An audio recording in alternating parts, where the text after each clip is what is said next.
사랑하는 자들아, 내가 이제 이 둘째 편지를 너에게 쓰노니 이 두 편지로 너희의 진실한 마음을 일깨워 생각나게 하여 곧 거룩한 선지자들이 예언한 말씀과 주되신 구주께서 너희의 사도들로 말미암아 명하신 것을 기억하게 하려 하노라. 먼저 이것을 알지니 말세에 조롱하는 자들이 와서 자기의 정욕을 따라 행하며 조롱하여 이르되 주께서 강림하신다는 약속이 어디 있느냐.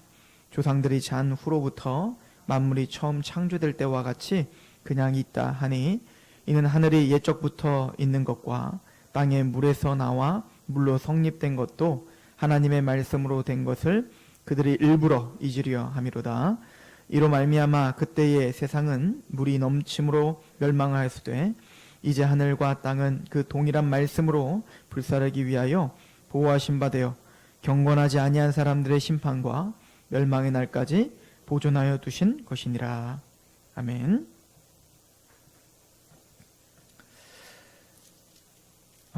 베드로후서는 특별히 베드로후서 2장과 3장을 통해서 하나님의 교회가 지금 어떤 어려움 가운데 처해 있는가를 보여주고 있죠. 그래서 베드로후서 2장은 이 교회 안에 거짓 선생들이 원래 사도들이 가르쳐줬던 그 가르침이 아닌 자신의 어떤 욕심과 탐욕으로 지어낸 말로 어그러뜨려 하나님의 말씀을 잘못 가르쳐 주었다. 즉 이단에 대한 경계를 이야기하고 있죠. 그런데 그 이단적인 사고는 교회 밖에 어디 저기 신천지나 또 안사홍 증인회와 같은 아예 교회 밖에 있는 저들에게만 있는 게 아니라 그 이단적 사상을 교회로 끌어들였다라고 표현하고 있어요. 그래서 겉으로는 참된 목사 또 참된 목회자인 듯 보이나 그의 가르침은 세상적인 원리와 또 하나님의 말씀에서 떠난 말씀을 가르치는 자들이다라고 하는 것을 이야기했습니다. 베드로 전서는 교회의 어떤 어려움을 거기서 또 이야기하는데 베드로 전서는 외부적인 핍박을 많이 강조를 합니다. 그래서 베드로 후서는 교회 안에 내부적으로 거짓된 가르침들이 난무하므로 이단적 사고가 교회를 얼마나 혼란케 하는지를 설명한다면 베드로 전서는 외부적인 어떤 그 강한 핍박으로 인해서 이제 그 압박으로 인해 고난과 그 고통으로 인해 교회가 그 하나님의 진리를 떠나게 되는 그런 일들에 대해서 이제 경고하는 책이 베드로 전서죠. 그리고 오늘 본문은 이렇게 시작을 하죠. 3장 1절에 사랑하는 자들아 내가 이제 이 둘째 편지를 너에게 쓰노니 이 두 편지로 너희의 진실한 마음을 일깨워 생각나게 하여 곧 거룩한 선지자들이 예언한 말씀과 주되신 구주께서 너희의 사도들로 말미암아 명령하신 것을 기억하게 하려 하노라 하는 거죠. 그러니까 이 베드로 전서와 베드로 후서를 통해서 베드로는 구원받은 하나님의 백성들의 마음을 일깨워 주기를 원하는 겁니다. 그 마음이 다시 일깨워, 그러니까 진실된 마음, 이거를 선한 양심, 즉 하나님을 향한 하나님의 말씀을 향한 그 갈망함이 있는 그 마음을 다시 자극을 해서 다시금 그 믿음을, 그 마음을 굳건하게 하여 승리하게 하고 또 너희가 이겨낼 수 있다. 너희는 인내할 수 있다. 너희는 하나님과 함께함으로 너희는 그 길을 올곧게 걸어갈 수 있다. 라고 하는 그 생각을 다시금 일깨워주기 위해서 내가 지금 두 편지를 보내는 거야. 외부적인 핍박이든 내부적인 어떤 문제이든 지금 중요한 것은 이 두 편지를 통해서 사랑하는 하나님의 백성들이 다시 마음이 좀 일깨워져서 하나님 앞에, 말씀 앞에, 진짜 참된 신앙 앞에 그렇게 내가 힘있게 그 어려움 중에서도 또 그런 혼란한 중에서도 정도를 걸어갈 수 있는 그런 신앙인이 되기를 바라는 마음에 나는 베드로전서, 베드로후서 이 두 편지를 너에게 쓰고 있다라고 이야기를 하죠.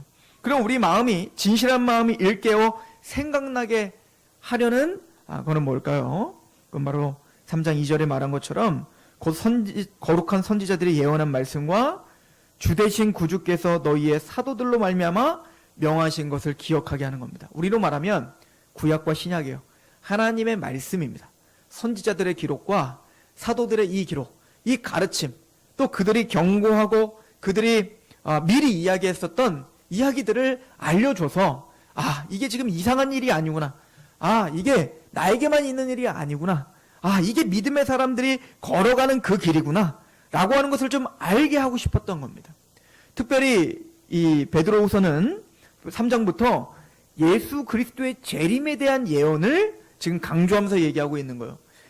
구약의 선지자들이 예언했던, 또 사도들이 예언했던, 미리 이야기했던 내용 중에 특별히 예수님이 반드시 다시 오실 거야, 예수님이 반드시 다시 강림하실 거야 라고 하는 그 가르침, 그 예언에 대해서 지금 사실은 좀 집중하고 있는 것이죠.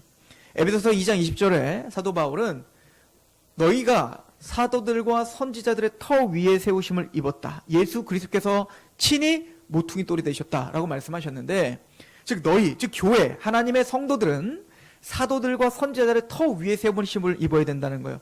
그들의 가르침의 터가 있어야 된다는 거예요. 쉽게 얘기하면 기록된 하나님의 말씀, 선지자들과 사도들이 우리에게 전해준 그 말씀에 의거한 교리와 그 말씀에 의거한 그 단단한 어떤 우리의 믿음의 토대가 되는 근거가 깔려 있어야 된다라고 사도들은 우리에게 강하게 이야기를 합니다. 특별히 다시 말씀드리지만 이 베드로후서는 예수 그리스도의 재림, 예수 그리스도의 강림을 강조하고 그것을 다시 일깨워 생각나게 하며 그 강림이 얼마나 복된 일인지 우리가 어떻게 바라봐야 되는지를 설명을 합니다.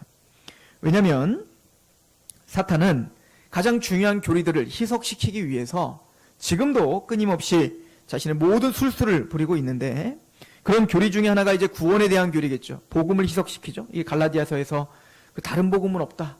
다른 복음은 없나니 다만 너희를 교란케 하여 그 복음을 가리게 하려고 하는 거다. 또 고린도서에 봤더니 이 세상 신이 믿지 아니하는 자들의 마음을 혼미케 하여 그리스도의 영광의 복음의 광채가 비치지 못하게 합니다.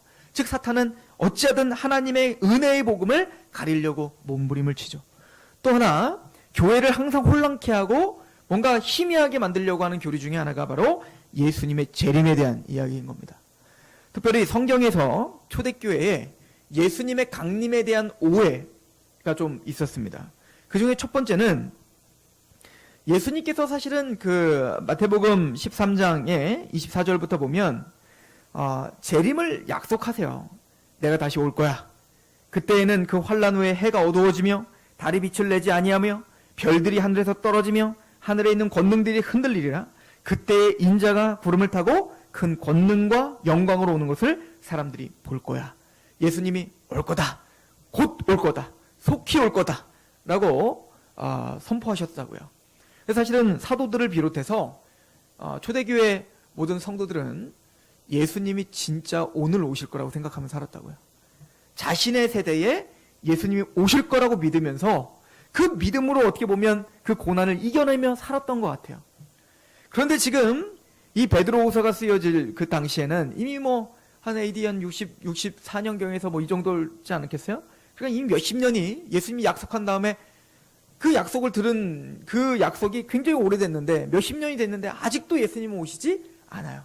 그러면 상황이라 좀 바뀌면 좋겠는데, 좀 상황이라도 좀 좋아지면 좋겠는데, 상황은 밖에서는 핍박이요, 안에서는 교회가 혼란스러워 도대체 어떤 말이 진짜 참된 메시지인지 모를 정도로 이 혼탁한, 이 교리적인 혼탁감도 있고 그 답답함이 있는 겁니다.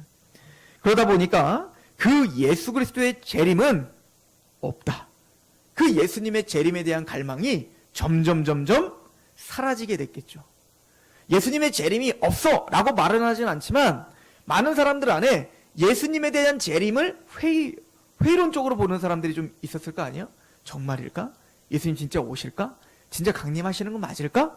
이런 그러니까 오시긴 오시겠지 뭐.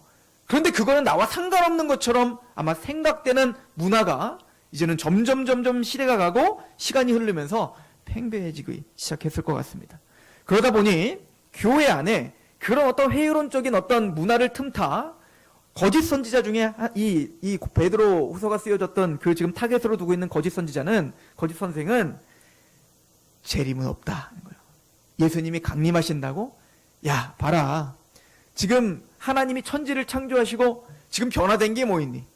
지금 몇천 년 동안 하나님이 천지를 창조하신 그대로 있는데 무슨 해가 어두워지고 달이 어두워지고 별이 떨어지고 그러려면 뭔가 기척이라도 있어야 되는데 봐라.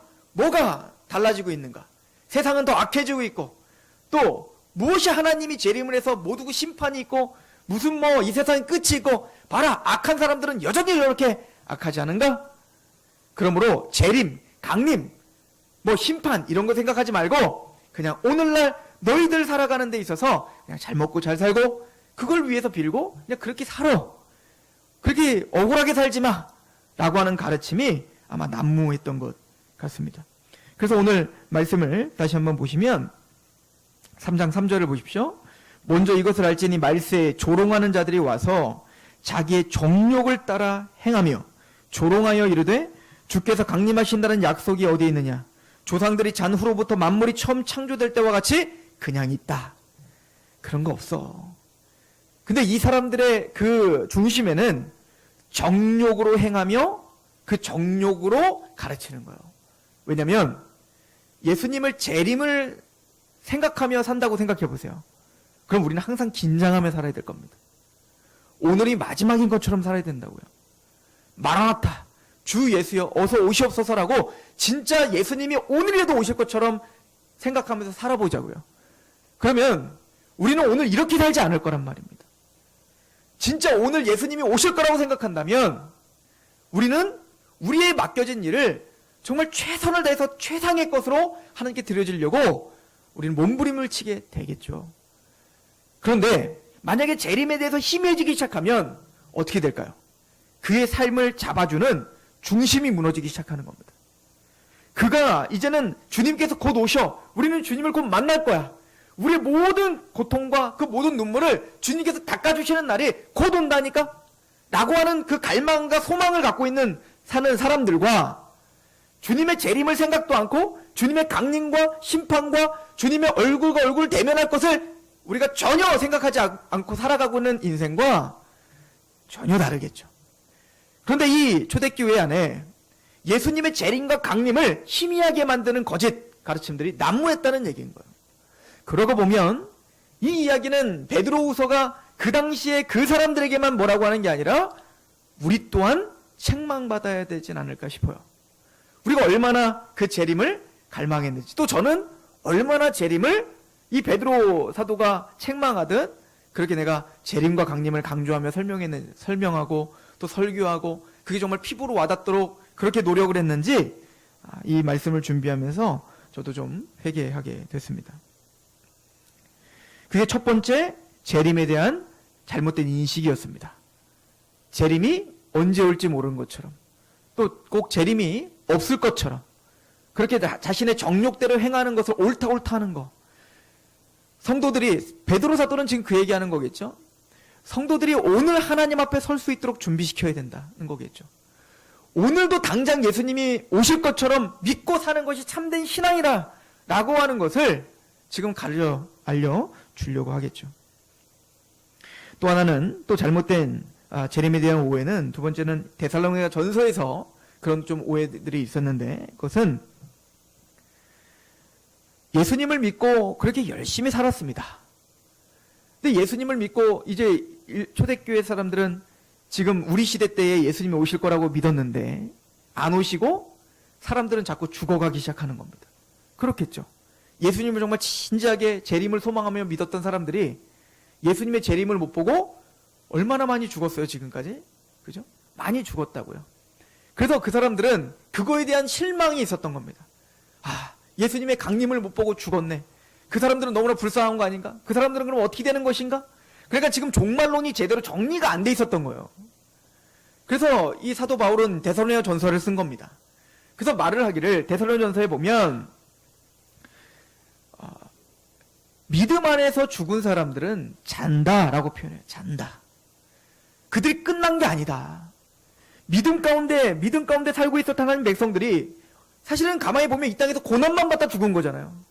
그렇지 않습니까? 초대교회 사람들은 핍박당하고 우리가 잘 아는 대로 동굴에 숨어서 언제 죽을지 모르는 위협 가운데 자녀들은 질병에 걸리고 햇빛을 평생 보지 못하도록 그렇게 살아가고 있는 나뿐만 아니라 내 자녀들도 그런 죽을 고생을 하면서 그저 예수 그리스도가 다시 오실 것을 바라보며 인내하며 살았는데 마침내 그래서 예수님이 오셔서 영광 중에 그 예수님을 영접하면 좋았겠지만 지금 우리가 살아있는데 내 동료들은 그렇게 주님을 갈망하며 주님만을 바라보며 살았는데 그 현실과 마지막 결론은 뭐예요? 그냥 죽더라는 겁니다. 그것이 아마 많은 성도들에게는 두려움이고 또 한편으로는 과연 이게 진짜 맞는 길인가? 라고 하는 생각을 하지 않았겠어요? 뭐 쉽게 예를 들어서 요번에 미국에서 예배를 드리고 있다가 그냥 총격을 받아서 그렇게 험하게 목숨을 빼앗긴 그들을 보면서 여러 가지 생각이 들지 않았겠습니까? 진짜 믿음이 뭐지?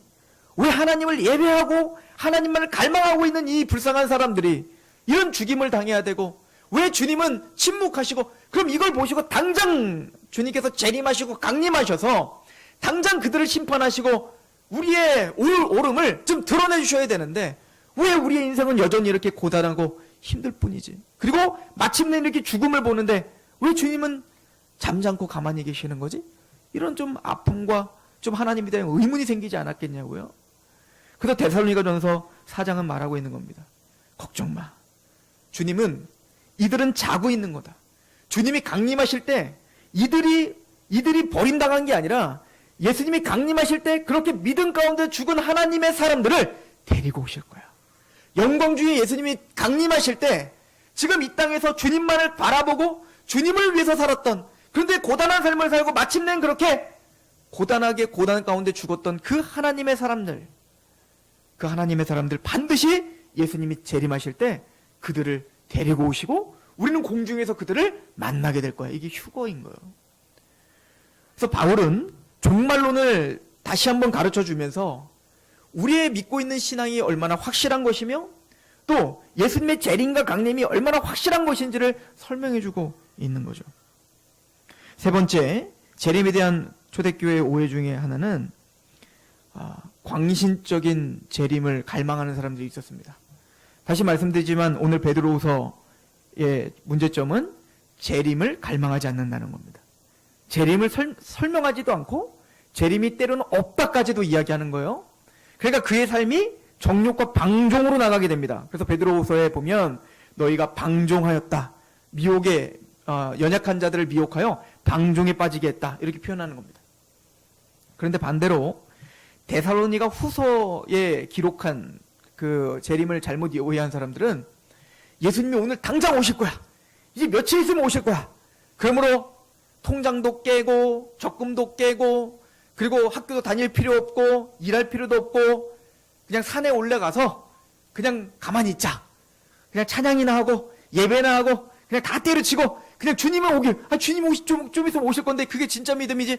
주님이 오늘 오시는데 그래 내 학교를 다니는 게 무슨 의미고 주님이 지금 오실 건데 그래 내가 무슨 뭐 돈을 벌고 저축을 하고 자녀를 키우고 공부를 하고 이게 무슨 상관이야. 다 때려치우고 주님만을 바라보면서 순결한 신부로서 준비하자. 이런 신앙인들이 있었던 겁니다. 오늘날도 그런 광신자들이 있죠. 그죠? 그건 성경적 신앙이 아니라고 사도 바울은 얘기합니다. 이건 한번 찾아봅시다. 데살로니가 후서 3장입니다.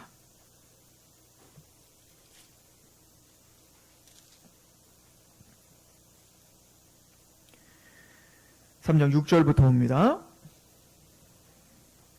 형제들아 우리 주 예수 그리스도의 이름으로 너희를 명하노니 게으르게 행하고 우리에게서 받은 전통대로 행하지 아니하는 모든 형제들에게서 떠나라.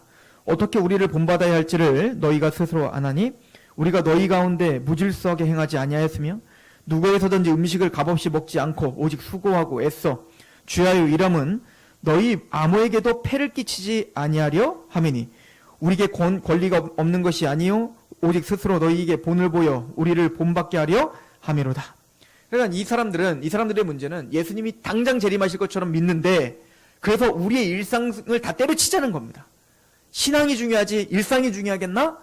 근데 사도들은 뭐라 가르치죠? 이건 우리가 가르친 전통이 아니다 하는 거예요. 그럼 사도들이 가르쳐준 전통은 뭐죠?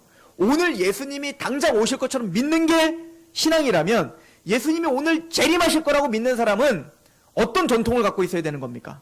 사과나무를 심는 겁니다. 이게 전통인 거예요. 즉 언제 열매 맺을지 모를 그 사과나무를 그냥 오늘 심어야 될 때기 때문에 심는 겁니다. 하나님이 오늘 오시든 내일 오시든 내가 해야 될 일, 하나님이 우리에게 맡겨주신 그 유업을 그냥 묵묵히 해 나가는 거예요. 그게 재림을 준비하는 겁니다. 그래서 진짜로 예수 그리스도께서 재림하는 것을 정말 갈망하면 우리가 해야 될 일을 소홀히 하는 게 아니라 우리가 오늘 자녀를 위해서 밥을 하고 또 자녀를 위해서 저축을 하고 또 아끼고 절제하고 또 자녀를 위해서 또 무엇인가 하고 또 자녀들은 공부를 하고 또 일을 하고 저는 말씀 준비를 하고 이 모든 것들이 예배인 거예요. 하나님이 나에게 맡겨주신 그 일을 최선을 다해서 하고 있을 때 부름받기를 갈망하는 거예요. 그러니까 하나님은 여러분들이 강림하셨을 때 막 기도하고 있을 때 내가 갔을 때도 기도하고 있어 이런 거 원하는 게 아니에요. 내가 갔을 때 하나님이 내가 성경 딱 보고 있을 때 오셨으면 좋겠네 이런 걸 원하는 게 아니에요.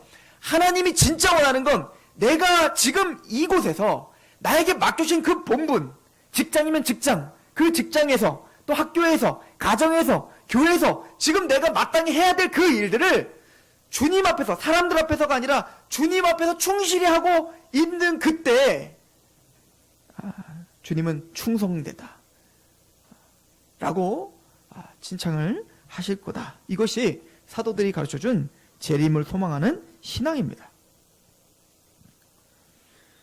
사도 베드로가 왜 재림에 대해서 이렇게 강조를 할까요?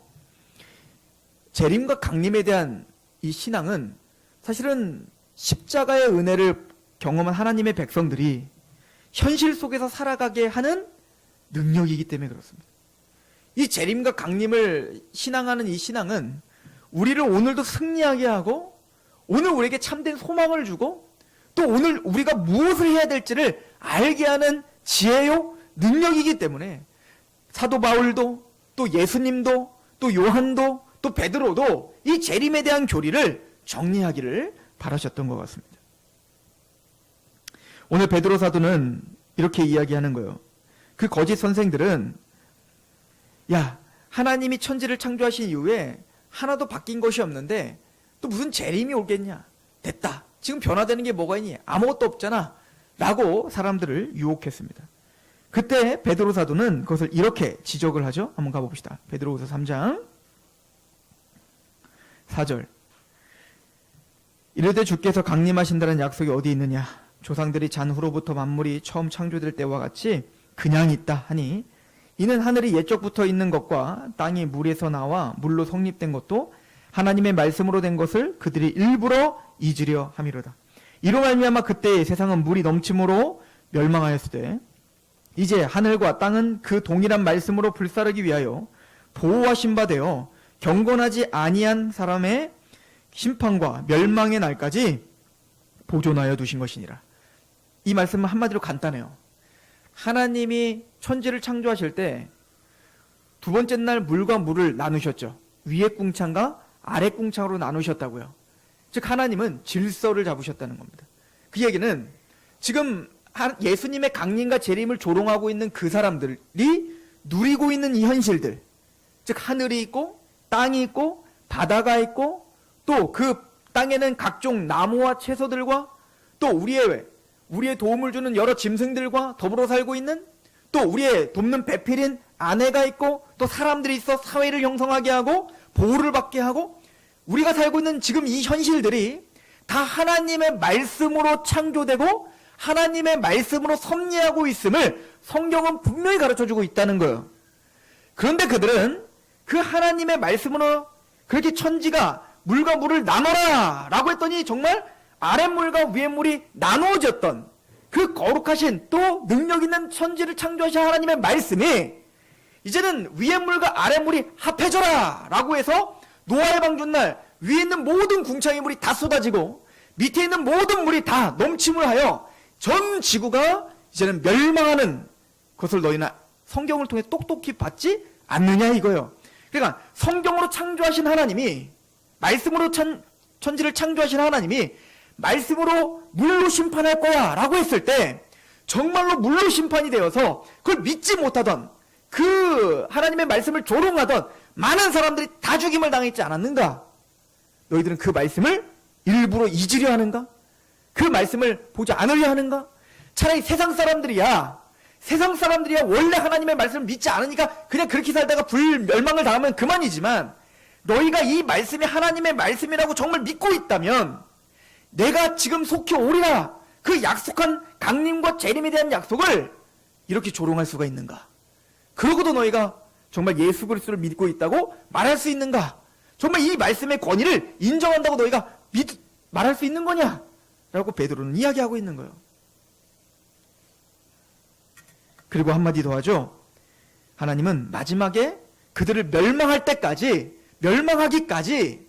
불로 멸망하기까지 보존하고 계시는 것뿐이다.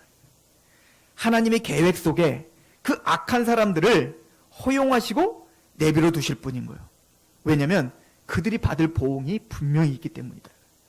그래서 마지막 이 베드로후서에는 이 모든 첫 번째 창조물이 불에 풀어져 없어진다고 이야기하거든요.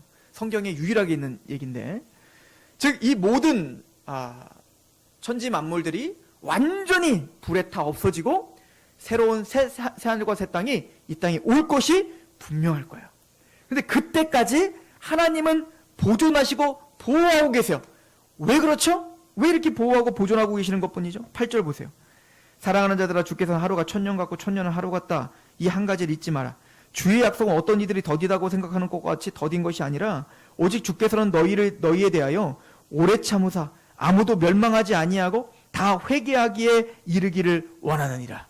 회개할 때까지, 택함받은 자들이 다 회개하고 돌아올 때까지 하나님이 단지 참고 계시고 지금 인내하고 계시는 건데, 너희들은 그 인내하신 하나님의 사랑과 긍휼과 은혜를 조롱하고 있구나. 야, 예수님이 언제 오신다고 하니? 오실 것 같니? 언제 오셔? 지금 뭐죠? 하나님의 은혜를 경홀히 여기는 거죠. 하나님이 지금 오래 참아 지금도 사랑하는 사람들이, 구원받아야 될 사람들이 있는데 그 사람들이 빨리 구원받을 때까지, 회개할 때까지 주님은 참고 계시는 거예요. 근데 사람들은 그것을 조롱하는 겁니다. 하나님의 능력이 없다고, 하나님 계시지 않는다고. 베드로 사도는 그게 너무나 화가 났던 겁니다.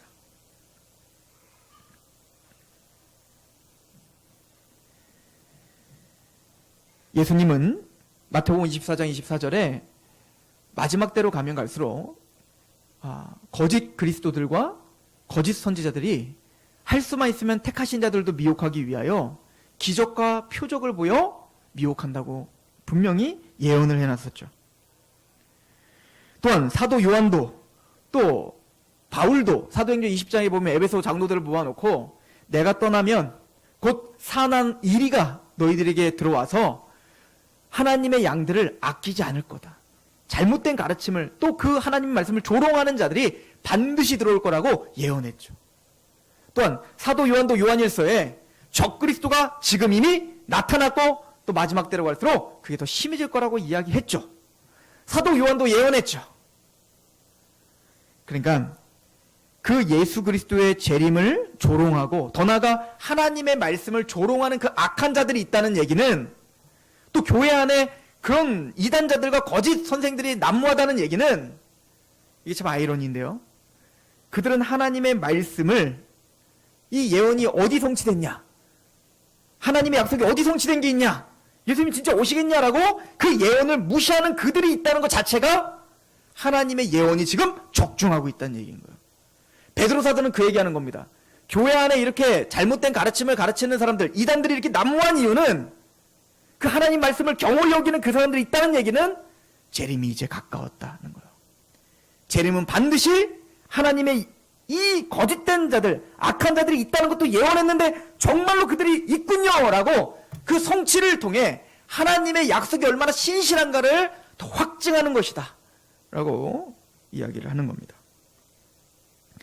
저는 베드로 이 사도가 왜 성도들에게 이 재림에 대해서, 그 잘못된 가르침에 대해서 이렇게 가슴을 치며 이렇게 이야기했는가를 고민해 보게 됐습니다. 우리는 때로 예수 그리스도를 믿는다고는 하지만 그 예수 그리스도를 믿는다는 것이 우리에게 사실은 능력으로 나타나서 순간순간 모든 상황들이 변화되고 좀 뭔가 예수님을 믿는다는 증거가 세상 사람들도 보여줄 수 있는 것으로 나타나기를 우리는 갈망합니다. 또 그렇게 기도해야죠. 필요들이 채워지고 또 우리가 걸어가는 그 발걸음을 통해 또 우리 인생을 통해 믿지 않는 사람들이 하나님을 바라보게 하고 하나님께 영광을 돌리게 하는 그 은혜가 있기를 원하는 건 사실입니다. 그런데 때로는 우리 마음대로 상황이 바뀌지 않는 것 때문에 답답할 때가 많은 거예요. 특별히 초대교회 사람들은 더 그랬던 것 같아요. 아픈 사람들이 병이 잘 나았으면 좋겠는데 아픈 걸 그대로 감수하며 살아야 되는 사람들이 많았고, 재정적으로 여러 가지 핍박과 또 여러 가지 압박이 들어왔을 때 좀 재정적인 하나님의 도우심이 좀 확 보였으면 좋겠는데 여전히 하나님을 믿고 있는 하나님의 사람들이 궁핍함을 면하지 못하고, 또 그 악한 자들이 예수를 믿는다는 것 때문에 실제적인 육체적인 핍박을 가할 때, 우리를 핍박할 때 그들의 손이 좀 댕강 부러졌으면 좋겠는데 그들은 더더욱 더 번영하는 삶을 살고, 우리는 그런 린치를 당할 때 여전히 우리는 힘없이 린치를 당하고 사람들이 웃음거리가 되는 그런 상황을 우리만 당하는 게 아니라 사도들도 당했고 예수님도 당했는데 아니 예수님 아니 죽임을 당하셨는데요. 그래서 사도 요한은 이 환상을 통해서 이렇게 말합니다. 우리 요한계시록 6장을 한번 가보시겠습니까? 요한계시록 6장.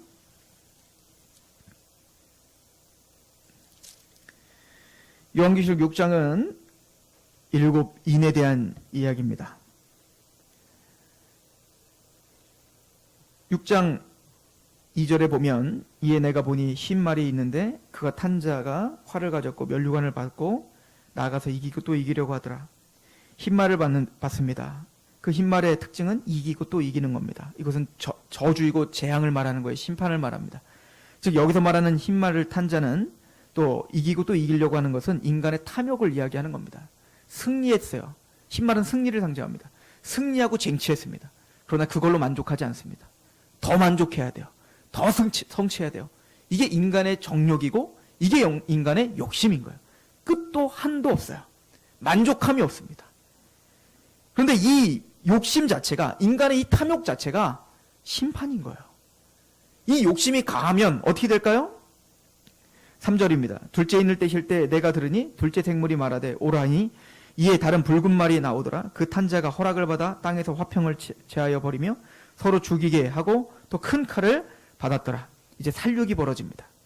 이기고 또 이기려고 하니까 처음에는 그냥 내가 오늘 먹고 사는 거로 만족했다고요. 근데 먹고 살다 보니까 이제는 더 많이 걷어서 창고에 쌓고 싶은 거예요. 내가 먹는 것도 아니에요. 그런데 그냥 내가 쌓아놔야 내 마음이 뿌듯해요. 근데 나중에는 이 탐욕이 내 창고에 가득한데도 이게 만족이 안 돼요. 그러니까 어때요? 또 다른 빈 창고를 짓고 이거를 채우기 위해서 이제는 칼을 들고 가지고 와 남의 것을 뺏어 와야지 직성이 풀리는 거예요. 없는 사람 것도 그냥 내 거서, 얘가 어떻든 나만 배부르면 되니까, 나만 만족하면 되니까 얘네 거를 뺏어와야 된다. 그러니까 전쟁이 일어나는 거예요. 살육이 일어나는 거예요. 그래서 부익부 빈익빈 현상이 일어나는 거예요. 즉 그런 살육과 도륙과 싸움이 일어나게 되더라. 이게 두 번째 말입니다. 5절에 셋째 인을 떼실 때에 내가 들은뒤 셋째 생물이 말하되 오라 하기로 내가 보니 거는 말을 가졌는데 그 탄 자가 손에 저울을 가졌더라. 즉 경제적 파탄입니다. 이 저울을 가졌다는 건 경제예요. 경제가 완전히 파탄난 겁니다. 완전히 부익부 빈익빈으로 전락한 거예요. 가진 자는 더 가지고 없는 자는 이제는 아사지경으로 가는 겁니다. 그죠? 그리고 마지막 7절에 보면 넷째 인을 떼실 때에 내가 넷째 생물의 음성을 들으니 말하되 오라 하기로 내가 보매 청황색 말이 나오는데 그 탄 자의 이름은 사망이니 음부가 그 뒤를 따르더라. 그들이 땅 4분의 1의 권세를 얻어 검과 흉령과 사망과 땅의 짐승으로서 죽이더라. 그래서 끝은 뭐라는 거예요? 네 번째 인이 딱 떼졌을 때 청황색은 시체 색깔을 가리킵니다. 시체 색깔, 핏기가 없는 죽음인 거예요. 즉 인간의 탐욕은 싸움을 일으키고 그 싸움은 경제적인 파탄을 가져오고 마침내는 모두가 자멸하는 구조를 갖고 있는 게 바로 인간의 어떤 죄된 구조인 거예요. 그럼 우리가 살아가고 있는 이 세상이 그렇게 하나님의 원리가 아니라 인간의 욕심과 탐욕이 지배하고 있는 세상이라는 거예요. 그러니까 이런 양육강식과 같은 이런 재앙과 같은 이 시대에 가장 아픔을 당하고 고통을 당하는 게 누굴까요? 오른뺨을 때리면 왼뺨을 돌려대는 사람이겠죠. 오리를 가져가는데 심리까지 가주는 사람이겠죠. 얼마나 우습게 여기겠어요? 얼마나 이용당하겠어요? 얼마나 그 사람을 조롱하겠냐고요. 그러니 이 세상 사람들도 힘들지만 그 세상의 톱니바퀴 속에 가장 힘들고 고통당하는 사람이 하나님의 백성들이에요. 그래서 5번째 인이 떼셨을 때 이렇게 나옵니다. 6장 9절. 5째 인을 떼실 때 내가 보니 하나님의 말씀과 그들이 가진 증거로 말미암아 죽임을 당한 영혼들이 제단 아래에 있어 큰 소리를 불러 이르되 거룩하고 참되신 대주제여 땅에 거하는 자들을 심판하여 우리 피를 갚아주지 아니하시기를 어느 때까지 하려 하시나이까 하니 각각 그들에게 흰 두루마리를 주시며 이르시되 아직 잠시 동안 쉬되 그들의 동무들 종들과 형제들도 자기처럼 죽임을 당하여 그 수가 차기까지 하라 하시더라. 언제까지 이렇게 하나님 억울하게 살게 할 겁니까? 왜 하나님의 백성들이 이렇게 죽임을 당합니까? 예수님 언제 재림하셔서 언제 강림하셔서 이 사람들을 싹 다 태워버리시고 우리의 옳음과 우리가 영광스러운 길을 걸어가고 있었다는 거, 우리가 이런 고난과 죽음의 길을 걸어가지만 이것이 올바른 길이었고 이게 승리의 길이었다는 걸 언제 증명해 줄 거냐는 거예요. 이 답답함이 우리에게도 있죠. 그때 하나님 말씀하시는 겁니다. 얘야 너는 쉬어라 라고 하죠. 그래도 답이 안 돼요. 그래서 12절에 이렇게 설명합니다. 내가 보니 6째 인을 떼실 때에 큰 지진이 나며 해가 검은 털로 짠 상복같이 검어지고 달은 온통 피같이 되며 하늘의 별들이 무화과 나무가 대풍에 흔들려 설익은 열매가 떨어지는 것 같이 땅에 떨어지며 하늘을 두루마리 말리는 것과 같이 떠나가고 각 산과 섬이 제자리에서 옮겨지며 땅의 임금들과 왕족들과 장군들과 부자들과 강한 자들과 모든 종과 자유인이 굴과 산들의 바위 틈에 숨어 산들과 바위에게 말하되 우리 위에 떨어져 보좌에 앉으신 이의 얼굴에서와 그 어린 양의 진노에서 우리를 가리라. 그들의 진노의 큰 날이 이르렀으니 누가 능히 서리요. 그러나 얘들아 보라는 겁니다. 지금 너희가 고난을 당하지. 이 땅의 임금들과 왕족들과 장군들과 부자와 강한 자들과 또 종들과 자유인들 그 모든 사람들이 하나님을 대적했던 하나님의 약속을 조롱했던 그 많은 사람들이 마침내는 마지막 날 예수님의 재림 때에 그 하나님의 어린 양의 두려움 앞에 반드시 서게 될 겁니다. 그들은 말하게 될 거다. 이 땅에서 호의호식하며 편안하게 살며 또 이 땅의 화려함을 추구하고 어떤 모든 세상적인 사람들은 누가 감히 이 어린 양의 이 심판 앞에 서겠는가. 제발 좀 날 좀 숨겨달라고 하나님 앞에 설 수 없다고 이 어린 양의 진노 앞에 설 수 없다고 두려워하며 떨게 될 거다는 거예요. 감히 이 두려운 심판 앞에 예수님의 재림과 강림 앞에 누가 설 수 있겠습니까? 답은 우리가 설 수 있다는 겁니다. 우리만이 설 수 있다는 겁니다. 그래서 7장 1절에 이 일 후에 내가 천사가 땅 내 모퉁이에 선 것을 보니 땅의 사방에 바람을 붙잡아 바람으로 하여금 땅에나 바다에나 각종 나무에 불지 못하게 하더라. 또 봄에 다른 천사가 살아계신 하나님의 인을 가지고 해돋는 데로부터 올라와서 땅과 바다를 해롭게 할 권세를 받은 네 천사를 향하여 큰 소리로 외쳐 이르되 우리가 우리 하나님의 종들의 이마에 인치기까지 땅이나 바다나 나무들을 해하지 말라 하더라. 내가 인침을 받은 자의 수를 들으니 이스라엘 자손의 각 지파 중에 인침을 받은 자들이 14만 4천이더라 하는 거예요. 왜 이 땅이 멸망되지 않을까요? 왜 하나님은 지금 유보하고 계시죠? 왜 바다와 땅들아 잠깐 멈춰라. 그 모든 재앙들아 잠깐 멈춰라 라고 선언하십니까? 아직 택함 받은 자들이 아직 14만 4천이 차지 않았기 때문에 그런 거예요. 하나님의 구원받아야 될, 회개하여 하나님께 돌아와야 될 하나님의 백성들이 아직 남아있기 때문에 하나님은 잠시 심판을 유보하고 계시는 것 뿐입니다. 우린 그걸 알기에 하나님의 그 마음을 이해하고 또 하나님은 그 진노의 어린 양의 진노 앞에 우리는 담대히 설 수 있다는 걸 알기에 우리는 오늘도 인내할 수 있는 거예요. 제가 어제 성경 공부를 끝나고 집에 들어갔는데 이제 하율이가 막 아빠를 찾아요. 그래서 들어가 보니까 하준이가 우리 아내 품에서 울고 있더라고요. 그래서 무슨 일이야 그랬더니 하준이가 갑자기 자려고 누웠는데 자기는 지옥 갈까 봐 너무 두렵다고 막 울더라는 겁니다. 아빠 엄마는 천국 가는데 자기는 지옥 가면 어떡하냐고. 그럼 아빠 엄마 없이 나 혼자 지옥에서 얼마나 무섭겠냐고. 거기서 하율이랑 하율이를 왜 끌고 가는지 모르겠는데 거기서 그러면 하율이랑 둘이 있어야 되냐고. 그래서 막 울었다는 거예요. 그래서 아니라고. 그런데도 이 진정이 안 되는 겁니다. 그러니까 잠을 못 자는 거예요. 그래서 불을 켜고 이제 하준이를 데리고 나가서 복음을 전해주고 십자가를 전해줬습니다. 그리고는 하준이한테 예수님의 십자가의 은혜로 네가 구원받았고 그리고 죄사함을 받았다는 얘기를 다 해주고, 하나님 고맙지 않냐? 예수님 너무 고맙지 않니? 근데 고맙대요. 그러니까 하준아, 네가 예배 드릴 때 돌아다니고 떠들지 않아야 될 이유를 이제 알겠니? 왜 아빠 엄마가 주일만 되면 모든 거 다 내팽개치고 예배를 드리려고 하는지, 또 예배에는 그 하나님 앞에 정말 마음을 다해서 왜 예배를 해야 되는지 이제 하준 알겠지. 알겠대요. 뭐 얼마나 잘할지 모르겠지만. 그러면서 좀 느낀 게 있어요. 아차 싶었던 겁니다. 제가 어제 여기 와서 구원문을 성경 공부하고 왔거든요. 특별히 십자가에 대한 부분을 성경 공부를 하고 간 거예요. 1시간 반, 거의 2시간 가깝게 그렇게 열정을 다해서 십자가를 전하고 복음에 대해서 설명을 하고 갔더니 정작 내 옆에 있는 아들은 구원을 못 받을까 두렵고 떨고 있는 겁니다. 아차 싶더라고요. 내가 지금 뭐 하고 있는 거지? 내가 지금 내 자녀에게 지금 뭐 하고 있는 거지? 하나님, 재림을 늦춰주셔서 감사합니다. 하나님의 그 인내하심과 그 오래 참으심이 너무나 감사합니다. 그럼 발빠르게 내가 전해야 될 사람들에게 빨리 전해야 되겠구나. 하나님의 복음을 전하는 그 인생이 돼야겠구나 라고 하는 생각을 어제 잠시 좀 해보게 됐습니다. 예수님은 반드시 오실 겁니다. 오늘 오실 수도 있습니다. 그래서 우리는 오늘 하나님께 최상의 것을 드리기 위해 우리는 그렇게 살아가는 겁니다. 그런데 오늘 예수님이 오시지 않는 이유는 딱 하나입니다. 나를 통하여 구원받을 사람이 있다는 거예요.